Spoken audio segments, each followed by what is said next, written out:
I don't know what I'm doing. Ah, shit.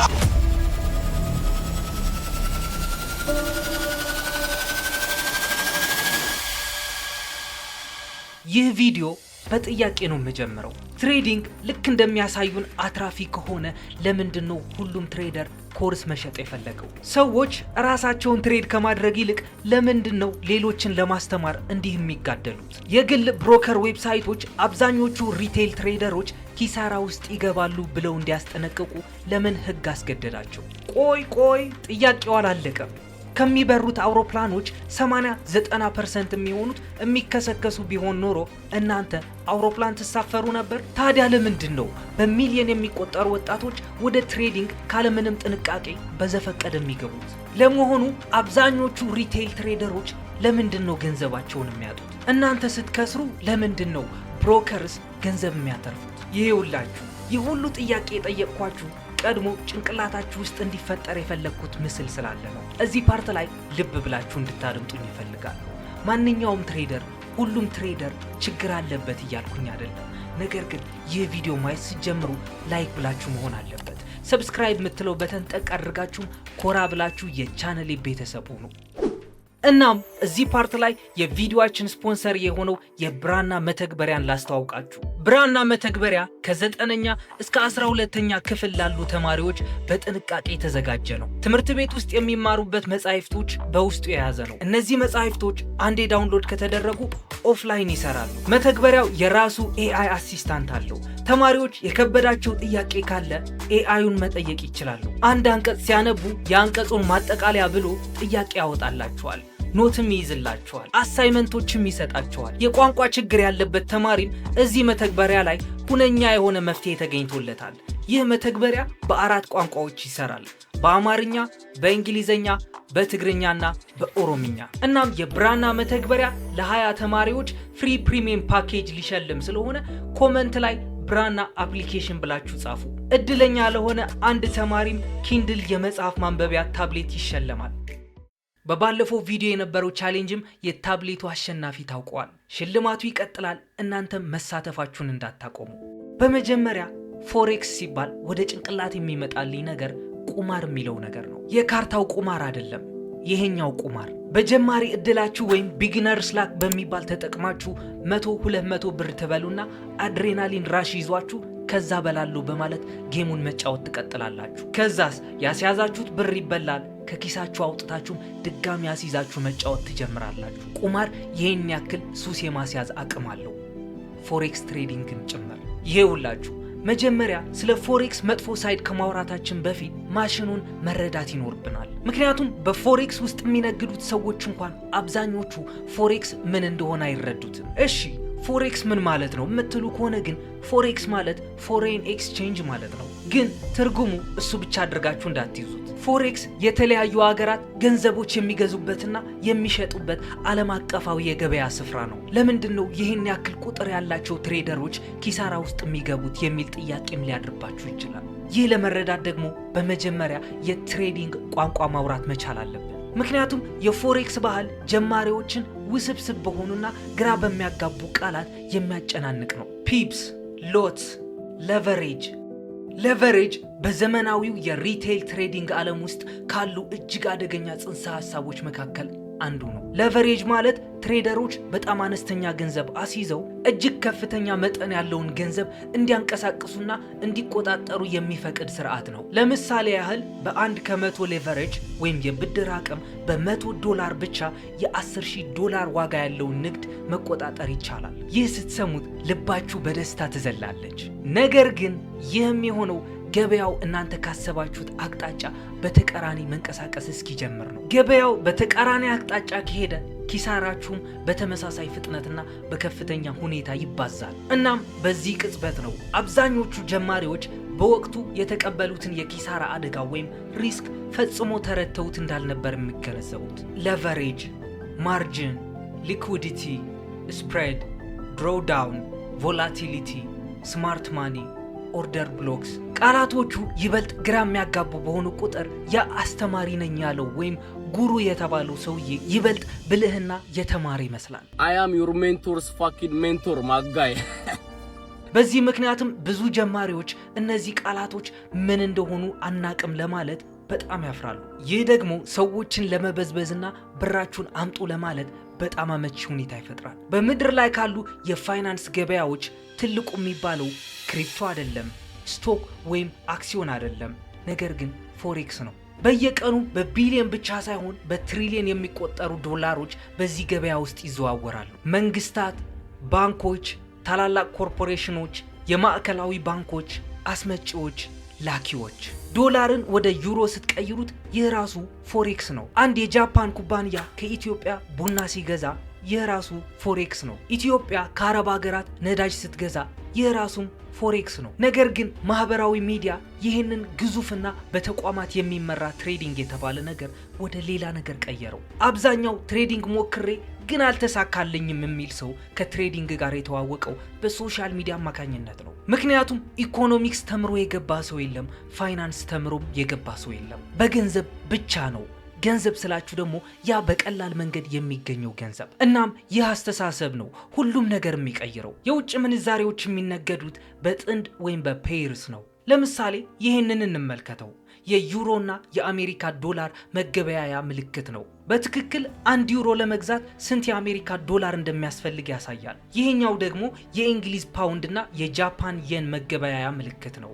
አንድ የእንግሊዝ ፓውንድ ለመግዛት ስንት የጃፓን የን እንደሚያስፈልግ ያሳያል። ይህኛውም የአሜሪካ ዶላር እና የስዊስ ፍራንክ መገበያያ ምልክት ነው። አንዱ የገንዘብ አይነት ዋጋው ሲጨምር ሌላኛው ይቀንሳል። እነዚያ ጥቃቅን የተባሉ የዋጋ መዋዠቆች እናንተን ትርፍ እንድታገኙ ወይም እንድትከስሩ ያደርጓቸዋል። እናም አደገኛው ፓርት የሚጀምረው እዚህ ፓርት ላይ ነው። እሱም ለቨሬጅ የሚባለውን ነገር በሰፊው ማየት ስንጀምር ነው። ፎሬክስ በኢንተርኔት እንደ ሰደድ እሳት እንዲቀጣጠል ካደረጉት ነገሮች መሃል ለቨሬጅ አንዱ ነው። ይሄውላችሁ ለቨሬጅ ማለት የራሳችሁን አነስተኛ መጠን ያለውን ካፒታል ተጠቅማችሁ ከፍተኛ የሆነ የገበያ ይዞታ መቆጣጠር መቻል ማለት ነው። ይህ ደግሞ እንዴት እንደሆነ ላስረዳችሁ። እናንተ ያስያዛችሁት ካፒታል የተወሰነ ፓርት ይቀረዋል። ያንን ፓርት የሚያስይዝላችሁ ደግሞ ብሮከር የተባለ አካል ነው። $100 ብቻ ያለው ሰው $10,000 መቆጣጠር ይችላል። ይህ ደግሞ በጣም ኃይለኛ መሳሪያ ሊመስላችሁ ይችላል። ነገር ግን ይህ ኃይል በሁለቱም በኩል የሚቆርጥ ስለታም ቢላ ነው። ገበያው እናንተ ካሰባችሁት በተቃራኒ ጥቂት እርምጃ ከተንቀሳቀሰ አካውንታችሁ ውስጥ ያለው ብር ሊወድም ይችላል። ሊወድም ይችላል ስላችሁ በሰከንዶች ውስጥ ነው። እናም ጀማሪ ትሬደሮች ደግሞ ይህንን ነገር በደንብ አይረዱትም። ምክንያቱም ማህበራዊ ሚዲያው የሚሸጥላችሁ ነገር ስኬትና ሽልማት ብቻ ነው። ነገር ግን ሂሳባዊ ስሌቱን ወይም ማትማቲክሱን በደንብ አያስረዷችሁ። ሊከሰት የሚችለውን ፕሮባቢሊቲ አይነግሯቸውም። ከዚያም እዚህ ፓርት ላይ ነው ያ ብሮከር የተባለው አካል የሚመጣው። አብዛኛው ጀማሪ ትሬደር በቀጥታ ከዓለም አቀፉ ገበያ ጋር እየተገበያየ እንደሆነ ያምናል። ነገር ግን ይህ ሁል ጊዜ እውነት አይደለም። አንዳንድ ብሮከር የተባሉ ድርጅቶች የእናንተን የንግድ ትዕዛዝ በቀጥታ ወደ ሊኩዊዲቲ አቅራቢዎች ወይም ሊኩዊዲቲ ፕሮቫይደርስ ያስተላልፋሉ። ሊኩዊዲቲ አቅራቢዎች ወይም ፕሮቫይደርስ ማለት ደግሞ አብዛኛውን ጊዜ ለገበያው የሽያጭና የግዢ ዋጋዎችን የሚያቀርብ ትልቅ የፋይናንስ ተቋም ነው። ሌሎች ብሮከሮች ደግሞ እንደ ገበያ ፈጣሪዎች ወይም ማርኬት ሜከርስ ይሰራሉ። ማርኬት ሜከርስ ማለት ደግሞ የእናንተን የንግድ ትዕዛዝ ወደ ውጭ ከመላክ ይልቅ በድርጅቱ ውስጥ ራሱ የእናንተን የንግድ ውሳኔ ተቃራኒ ወገን ይዞ የሚጫወት ብሮከር ማለት ነው። ይህ ማለት ግን ብሮከሩ የግድ ያጭበረብራል ማለት አይደለም። ነገር ግን ብዙ ጀማሪዎች ሊረዱት የማይችሉትና አወዛጋቢ የሆነ ኮንፍሊክት ኦፍ ኢንተረስት ወይም የጥቅም ግጭት የሚፈጠረው እዚህ ፓርት ላይ ነው። አንዳንድ ብሮከሮች ትዕዛዞችን ወደ ሊኩዊዲቲ ፕሮቫይደር ሲልኩ፣ ሌሎች ደግሞ እንደ ገበያ ፈጣሪዎች ይሰራሉ። ይህ ማለት ደግሞ በአንዳንድ ሁኔታዎች፣ በሀገራችን በአብዛኛው ሁኔታዎች ብሮከሩ የእናንተን የንግድ ውሳኔ ተቃራኒ ወገን ይዞ እየተወራረደባችሁ ነው ማለት ነው። እናም በዚህ ሰዓት እነሱ ከተሸነፉ እናንተ አተረፋችሁ፣ እናንተ ከከሰራችሁ ግን እነሱ አተረፉ ማለት ነው። ይህ ሁኔታም ነው የንግዱ የስነ ልቦናዊ ጦርነት ሌላ አቅጣጫ እንዲይዝ የሚያደርገው። ምክንያቱም አሁን ጥያቄው የሚሆነው በሚሊዮን የሚቆጠሩ ጀማሪዎች ወደ ትሬዲንግ ሲገቡ በትክክል ተጠቃሚው ማን ነው? መልሱ አብዛኞቻችን ከምናስበው በላይ በጣም ሰፊ ነው። ማህበራዊ ሚዲያው ከመምጣቱ በፊት እኮ ማንም ሰው ትሬደሮችን በአይኑ አይቶ አያውቅም። ነገር ግን ስለ ዎል ስትሪት ከዚህ በፊት ሰምተው ያውቁ ይሆናል። ወደ ባንክ ቤት በመመላለስም ያገኟትን ብር ይቆጥቡ ይሆናል። ነገር ግን ተራ ሰዎች በአንድ ጀንበር ሚሊዮነር ሆነናል ብለው ሲያጭበረብሩ አይቶ አያውቁም ነበር። ከዚያም ያ ስማርት ስልክ መጣ። በድንገትም የለግዠሪ ላይፍ እንደ ኮንተንት መታየት ጀመረ። የማህበራዊ ሚዲያው አልጎሪዝም እዚህ ፓርት ላይ ነው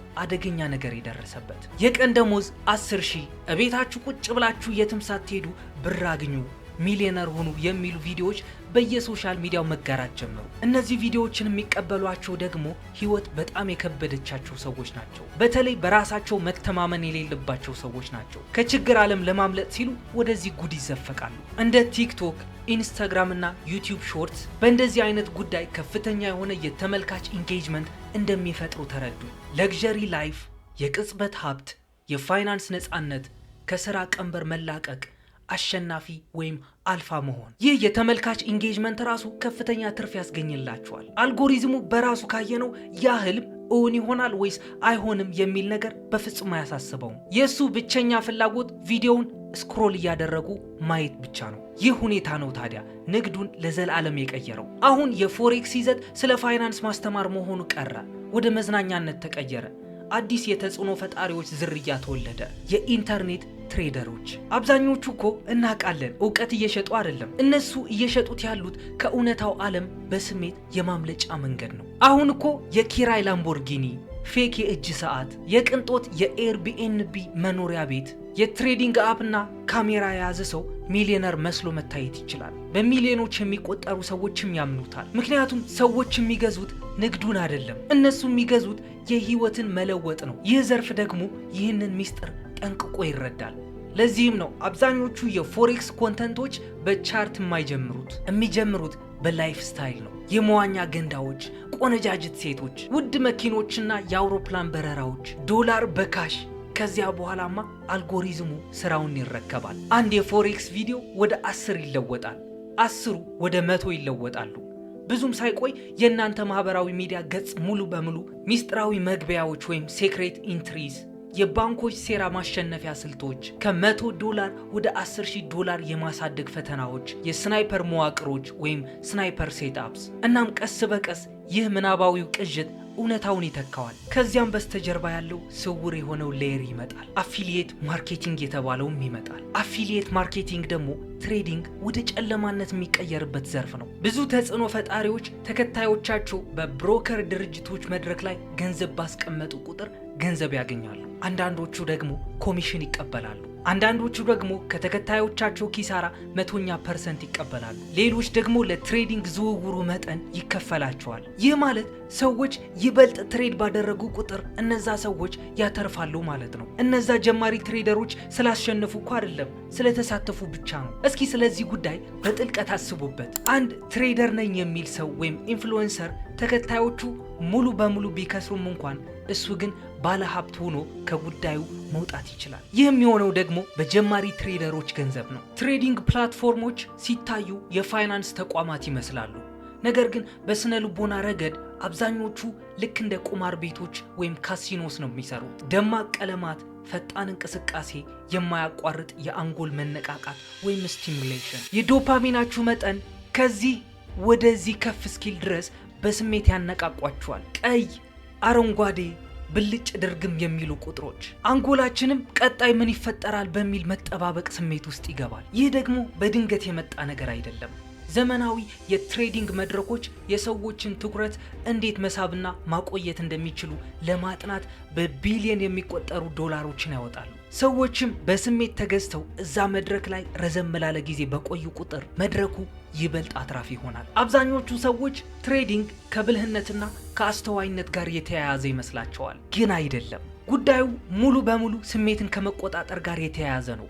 እናም አብዛኞቹ ሰዎች የሚከስሩት በትክክል በዚህ ምክንያት ነው። የመጀመሪያዋ ስኬት የችግሩ መጀመሪያ ናት። ምክንያቱም ጀማሪዎች በስነ ልቦና ረገድ እጅግ በጣም አደገኛ የሆነ ነገር ያጋጥማቸዋል። እሱም ኢዚ ማኒ ወይም ቀላል ገንዘብ የሚባለው ነው። አንድ ሰው $50 ያስቀምጣል፣ በአንድ ሌሊት $300 ያተርፋል። ጭንቅላት ውስጥ ያለው የዶፓሚን ሆርሞን ይፈነዳል። ከዚያ ግን ኪሳራ ይመጣል። እናም በዚህ ጊዜ ነው ትሬዲንግ በስነ ልቦና ረገድ እጅግ ጨካኝና አሰቃቂ መሆኑን የምትረዱት። አብዛኞቹ ሰዎች ኪሳራን በስሜት ደረጃ ተቀብለው ማለፍ ይከብዳቸዋል። ስለዚህ የፖዚሽን ሳይዛቸው እጥፍ ያደርጉታል። የበቀል ትሬዲንግ ውስጥ ይገባሉ።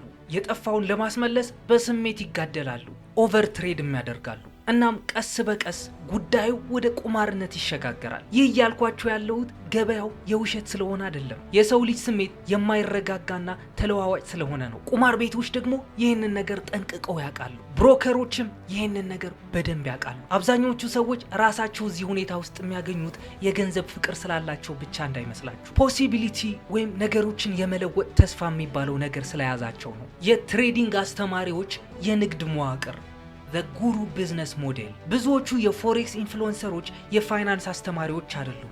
ይህንን ነገር እንድትይዙልኝ ፈልጋለሁ። እነሱ በመጀመሪያ ደረጃ ማርኬተሮች ናቸው። አንዳንዴ ደግሞ ትሬደሮች መስለው ኢንተርቴይነሮች ሆኖ እናገኛቸዋለን። የትሬደሮች አልባሳትና የኑሮ ዘይቤ የተከናነቡ የኢንተርኔት ማርኬተሮች ናቸው። ይህ ቢዝነስ ሞዴል ግን ሰዎች ከምናስበው በላይ በጣም ጥንታዊ ነው። የፎሬክስ ተጽዕኖ ፈጣሪዎች ከመምጣታቸው ከረዥም ጊዜ በፊት እኮ የፒራሚድ ስኪም ወይም አጭበርባሪዎች፣ በአንድ ጀንበር ባለ ሀብት የሚያደርጉ ሴሚናሮች፣ የሀብትና የሞራል ስልጠና አሰልጣኞች፣ የክሪፕቶ ዋጋን በውሸት የሚያናፍሱ ቡድኖች ወይም ክሪፕቶ ፓምፕ ግሩፕስ ነበሩ። ይህ ደግሞ ቃላቱና ቋንቋውን ነው የተቀየረው እንጂ ስነ ልቦናው በፍጹም አልተቀየረም። እያንዳንዱ ትውልድ አዲስ የሆነ ሾርትከት ይሸጥለታል። ዘመናዊው የፎሬክስ ትሬደሮች ያደረጉት ነገር ቢኖር የማሸጊያውን መልክ ማሻሻል ብቻ ነበረ።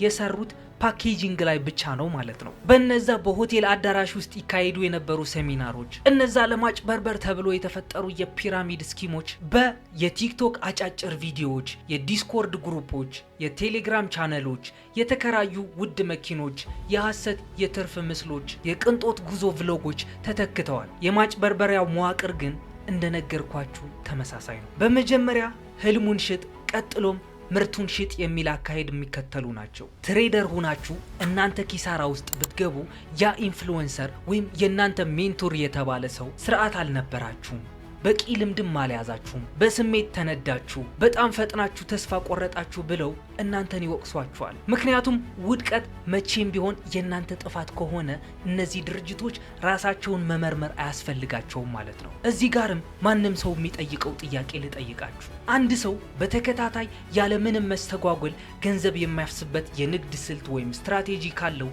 ታዲያ ለምንድን ነው ያንን ስልት በኢንተርኔት $50 ብቻ የሚሸጠው? ይቺ ጥያቄ ራሷን ችላ እነሱ የሚያወሩትን ተረት ታፈርሰዋለች። ፕሮፕ ፈርምስ አዲሱ የሀብት ፍለጋ ማዕበል። የፎሬክስ ፕሮፕ ፈርም ማለት የእናንተ ገንዘብ ከመጠቀም ይልቅ የድርጅቱን ካፒታል በመጠቀም በፎሬክስ ገበያ ውስጥ እንድትነግዱ የሚፈቅድላችሁ ተቋም ማለት ነው። ችሎታችሁን ለማረጋገጥ መጀመሪያ የምዘና ሂደት ማካሄድ። ይህ የሚሆነው ደግሞ በዴሞ ወይም የማለማመጃ ሂሳብ ላይ ለመለማመድ ብር ትከፍላላችሁ ማለት ነው። በዚህ ደረጃ ደግሞ አብዛኛውን ጊዜ የተቀመጠላችሁን የተወሰነ የትርፍ ግብ ማሳካት ይኖርባችኋል። ይህም ፈተና አንዴ ካለፋችሁ ደግሞ እውነተኛ የሚመስል ካፒታል የተመደበበት ሂሳብ ይሰጣችኋል። ድርጅቱ ካገኘው ትርፍ ላይ ድርሻችሁን ይሰጣችኋል። ግን አብዛኞቹ ፕሮፕ ፈርሞች አንድ ነገርን ጠንቅቀው ያውቃሉ። እሱም አብዛኛው ሰው ይወድቃል፣ ይከስራል። እናም የሰዎች መውደቅ ለነሱ ትልቅ ትርፍ ነው። የፈተና መግቢያ ስርዓቱ እንኳን ከፍተኛ ገንዘብ ነው የሚቀበላችሁ። በዚህ መልክ ደግሞ ብዙ ሺህ ሰዎች ይህን ፈተና ይወስዳሉ። አብዛኞቹ ደግሞ በስሜት በመነዳት የተነሳ ይወድቃሉ። ታዋቂና ተአማኒነት ያላቸው የፎሬክስ ፕሮፕ ፈርሞች እንደነ FTMO፣ ፈንዲንግ ፒፕስ፣ ፋይፈርስ፣ FXIFY የመሳሰሉ ይገኙበታል። አሁን እውነቱን ለመናገር አትራፊና ሀብታም የሆኑ ትሬደሮች እዚህ ሀገራችን ውስጥ አሉ። ነገር ግን የነሱ እውነታ በማህበራዊ ሚዲያ ላይ ከሚታየው ፈጽሞ የተለየ ነው። ይህ እውነተኛ ትሬዲንግ የሚባለው በጣም አሰልቺ ነው፣ ዘገምተኛ ነው። ስርዓት ያለውና ራስን መግዛት የሚችል ሰው ነው እዚህ ውስጥ መግባት የሚችለው። የተዋቀረ ስልታዊ ወይም ሜቶዲካልም ነው። ባለሙያ የተባሉ ትሬደሮች አብዛኛውን ጊዜ የሚያስቡት በእድልና ክስተቶች ሊከሰቱ በሚችሉበት ስሌት ወይም ፕሮባቢሊቲስ ላይ ተመስርተው ነው። ይህ በባለሙያዎችና በጀማሪዎች መካከል ካሉት ትላልቅ ልዩነቶች አንዱ ነው። ጀማሪዎች በስሜት ያስባሉ፣ ባለሙያዎች ግን በስታቲስቲክስ ወይም በመረጃና በቁጥር ስሌት ያስባሉ። ለመሆኑ ግን ስለ ትሬዲንግ እውነተኛው ሀቅ ምንድን ነው? እነዚህ የምናያቸው ኤቢ ማርሻል፣ ስናይፐር የተባሉ ልጆች የሚያመጡት ብር ምንጩ ከየት ነው? ኦፍኮርስ እነሱ እንደሚሉት ከሆነ ትሬድ እያደረጉ ነው፣ በዛም ላይ ኮርስ እየሸጡ ነው። ነገር ግን እስካሁን የነገርኳችሁ ነገር ተረድታችሁ እነዚህ ሰዎች ምን አይነት ደረጃ ላይ እንዳሉ፣ የሚሰሩት ስራም ምን እንደሚመስል መገመት ትችላላችሁ። የሚነዱት መኪና በጣም ውድ ነው። ጫማቸውና ካልሲያቸው እንኳን የዓመት አስቤዛችንን መሸፈን ይችላል። ታዲያ በዚህ መልኩ የቅንጦት አልባሳትና መኪኖች ሲገዙ ብሩ ትንሽ በግፍ የተገኘ ይመስላል። እነዚህ ሰዎች ላይፍ ትሬድ ሲያደርጉ አይቻቸው አላቅም። ትንሽ ጉዳዩ ሼድ የሚያደርገውም ኑሯቸው ዱባይ መሆኑ ነው። ሸሽቶ ለማምለጥ ይሁን ወይስ ካሉበት ሁኔታ ለመደበቅ ከሀገራቸው ውጪ ለመኖር መርጠዋል? ታዲያ እዚህ ፓርት ላይ ፎሬክስ እስካም ነው ብላችሁ መጠየቃችሁ አይቀርም። መልሱ ግን በጣም ውስብስብ ነው። ይኸውላችሁ ንግዱ ራሱ ወይም ትሬዲንጉ የእውነት ነው። እነዛ የፋይናንስ ገበያዎች የእውነት ናቸው። ማታለሉ ታዲያ የሚጀምረው እዚህ ፓርት ላይ ነው። ትሬዲንግ በጣም ቀላል እንደሆነ ጭንቅላታችሁ ውስጥ የሚስሉት ነገር አለ። ማንኛውም ሰው በአጭር ጊዜ ሀብታም መሆን ይችላል የሚሏት ነገር አለች። እኔ እንደምለው ከሆነ ግን ሰው ጥሮ ግረው ካልሆነ በአጭር ጊዜ ሀብታም የሚሆነው ሰላቢ ከሆነ ብቻ ነው። እናም እስካሁን ድረስ የለፈለፍኩትን ነገር ከተመቻችሁ ኦፍኮርስ ይመቻችኋል። ይህም ቪዲዮ እስካሁን ድረስ ቁጭ ብላችሁ እያያችሁት ከሆነ ላይክ ያላደረጋችሁ ሰዎች ላይክ፣ ሰብስክራይብ ያላደረጋችሁ ሰዎችም ሰብስክራይብ እያደረጋችሁ ኮራ ብላችሁ የቴድ ኢዮብ ቻነል ቤተሰብ ሁኑ። ቀጣይ ደግሞ ባበደ ስቶሪ እስክንገናኝ ድረስ ሰላማችሁን ያብዛልኝ። ይሜ